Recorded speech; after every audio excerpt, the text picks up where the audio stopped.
2022 Ironman 70.3 Boulder. Let's get into it. So athlete briefings, so you're going to have your last info before the race. Swimming before the race day, it is allowed, but be careful.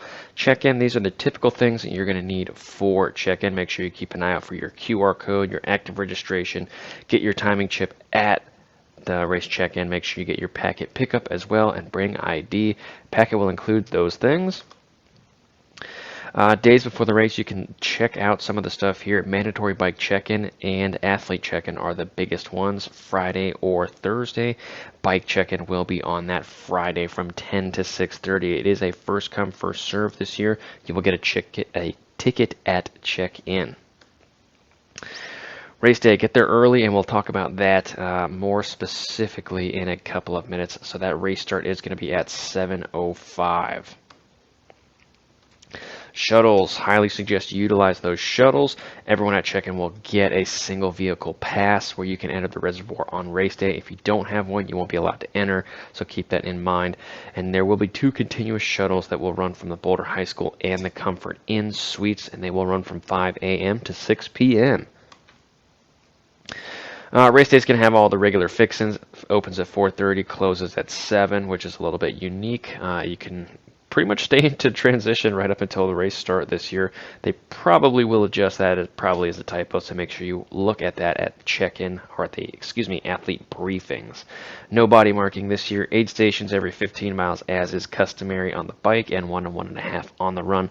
This is what they will have on each of those courses, or each of those disciplines. Cutoff time, 8:30 for the whole thing. Swim, it is I believe a 1:10 cutoff actually. Bike 5:30, and at the aid station number 2, I believe you have to be there by 11:50 in the morning. Start of the lap 2 on the run at 3:10. Swim temperatures are typically 76 to 84. I believe I saw it as 73 degrees in the reservoir right now. Wear that timing chip on your left ankle. Qualifying for Worlds. At this race, there are 75 slots available, and there are no additional women for try slots here. I also believe that this is the last race you can qualify for Worlds for this year. The swim, let's get into it. The main thing here. So the swim here, it is a rolling start swim. You will be released in athlete groupings of 3 about every 10 seconds apart. You shouldn't have a huge surge at the beginning like you typically would if it was more of a group start, but there are a lot of egos here, so this could kind of suck you into some of the games that will be played out there for sure. If you find that you are not released in the area or around the people that you want, you might have to do a surge that is typical or used to be typical in those distances. If this is the case, reevaluate after the 3rd or 4th buoy in the water. And remember, it is about, let's call it 5,200 feet up from sea level. So if you're used to a sea level training environment, this is not going to be it. So if you do jump out ahead and do a huge surge, it is going to take you a long time to recover, and it will hit you a lot harder. We'll also talk about that on the bike briefly. But again, you just want to watch some of your major surges out here. So again, if you are released in those waves and you are comfortable with who you are around, ride the wave. Make sure you're catching up to some of the other people. But again, you want to pull back that effort just a touch, and your lungs will probably force you to do that anyways here. I would expect people to bunch up on this first turn and not on the second one, believe it or not. And this is a race course where you will get sucked in and you actually forget to kick your feet or just think about what's going to happen in that first transition. So make sure you are actively running through those things through your head after you do that second turn out on course. Kick those feet super, super good after about 2 buoys left. Last thing I will say about this course is it is very akin to Kona, very akin to that environment. There will be a lot of egos out there. There will be a lot of people who have specifically targeted this race. It's in Boulder, it's where a lot of the heavy hitters train, so it's just a quick drive for them. So keep that in mind out on race day. The bike. Top left you have the terrain over there in that right hand side, you do have that course map. A new addition this year, you are going to have a little lollipop right at the beginning of that race, and people are going to be flying through this section out over here. There are 4 major turnarounds, and 3 of them happen in the first 15 miles out on course. I would even consider this one to be a turnaround point here, so athletes are going to be able to see each other a lot out on course, and that is only going to fuel those ego problems. About 2,300 feet of climbing out on this course, and again, I would probably envision for those first 20 miles, maybe even 25 miles, people are going to be crushing it. So make sure you are watching your numbers, and again, if you are not from that high altitude, you will not be able to hang with these individuals, especially with some of the surges that they are going to be doing. There is a tendency to chomp some of these early, let's call them rollers. They're a little bit bigger than that, especially that first of 3 mountain passes right there. So again, watch your power, know what you've been training on, and go from there. Especially if you are that sea-level athlete, you're going to be taking off 10 to 15 watts for sure. On this course, the turns are aggressive, and what I mean by that is you're always going to be met with some sort of elevation or wind, okay? Be prepared to gear properly going into those turnaround points, and when you are coming out, do not mash the chain or mash the effort for those first 30 seconds or so out of that turnaround. If you do, you're going to pay the price for it over time, because again, there's just too many and it will add up over time. I mean, even this one right here, not a turnaround point per se, but it will be very, very similar to a turnaround point here. You are going to be going pretty much every different direction out on this course, so you will be having some sort of headwind, if not a lot, in a lot of different places. You just don't know where they are coming from yet. This is a typical breakdown out on the course. Again, we have our yield signs over in these first 15 miles. Watch the egos, watch your effort levels right here. And you could see that the power, if you look through the, ignore the blue elevation and the orange speed line, the blocked out sections are your power through there. And again, that first 5 miles, it's not very high.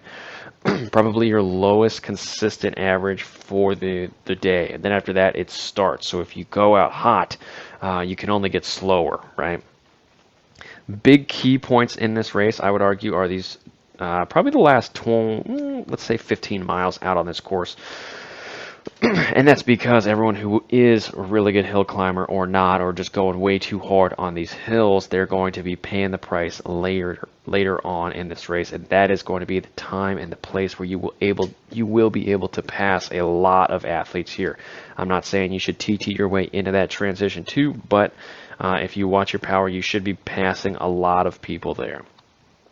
First big hill out on course, red boxed area right here. You can see you are going to experience your highest power output for the duration of the day, but again, it is not going to be very consistent. This is times when you can stand on the pedals. Don't do it for an excessive amount of time, but you will have to at certain points here, so don't be forcing yourself to sit down in that seat. Just be mindful of how much time you're doing it up on the pedals. The downhills are going to be almost as critical as the uphill section, especially you can see that they are kind of blocky once you get up over the top. This one's a little pointy, but for this first one, right, carrying your speed over these inclines and using that as an advantage on the downhill will pay huge dividends. Use the downhills to go on the uphills, especially for these downhill sections. Speed will be high, and you can see here, this is going to be this section right through here. This first one, if it's not safe, do not get in that air position and get out, okay? Again, there will be athletes who are much more comfortable on this course and who ride it day in and day out. Second big key area out on course is this second uphill right here. This is the steepest point out on course right through here, but you can see that the power output just ratchets up and up and up, like a lot of those intervals that we've been doing, a lot of tempo and FTP areas right here. This is exactly what you're going to find right through here. And again, on this third mountain right here, it is just blocked out like you were on a trainer. essentially. There are going to be a couple instances where you are going to pop up and go back down, but for the most part, these blocked out areas are going to be things that we've been doing leading up to this race. So happy days there. And again, 2 start areas right through here. You're just going to slowly ratchet up the pace until about mile 53. And then you're going to slowly just get back into that transition area from there. But again, this is another longer interval. That's why we do some of those ones at the end of our long rides. Make sure you utilize the cheat sheet right through here. What we've had success with this year is athletes having one of their pages be the best bike split stuff. And if you need help with that, let me know. You can also set it up with gradients, and if you have the cheat sheet right here, you can just match up the gradient to gradient power output required for that. And happy days there again. Bike penalties right here, you can just pause the video and take a look at that. They are the same. They haven't changed in a long time.